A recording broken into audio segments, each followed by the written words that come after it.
Vous êtes également cofondatrice du collectif Éducation numérique raisonnée. Donc votre objectif, c'est d'alerter et de sensibiliser sur l'utilisation des outils numériques à l'école, pour les élèves et donc d'en promouvoir un usage raisonné.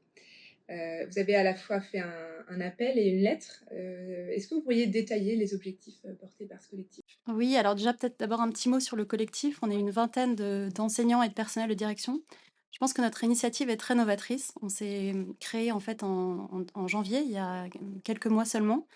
Et on a réussi à mobiliser à la fois des enseignants du public et du privé, Ouais. des personnels de direction et des enseignants. C'est assez nouveau en fait d'avoir un groupe comme ça mobilisé sur une question qui dépasse nos simples revendications de métier, mais qui concerne vraiment le bien de nos élèves. Et ce qui nous réunit, c'est le constat qu'on fait de l'emprise du numérique sur nos élèves, essentiellement récréatifs d'ailleurs, la manière dont nos élèves en fait sont accaparés par leurs écrans au détriment de nombreuses autres activités épanouissantes et nécessaires pour leur développement.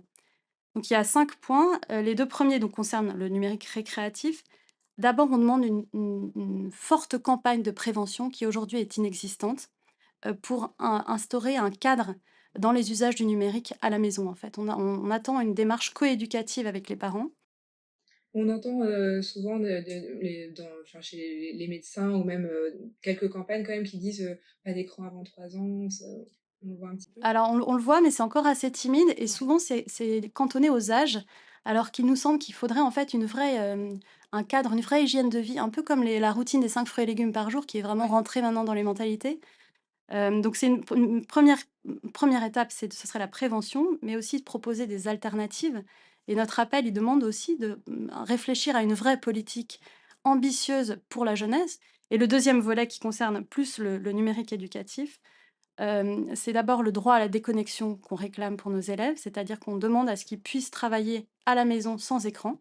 Ça ne veut pas dire qu'on veut supprimer complètement les écrans. On considère qu'il peut y avoir un intérêt pédagogique en classe, mais qu'à la maison, on doit sacraliser un temps de concentration, en fait, sans écran, ce qui est pas le cas du tout aujourd'hui. On en parlera probablement tout à l'heure.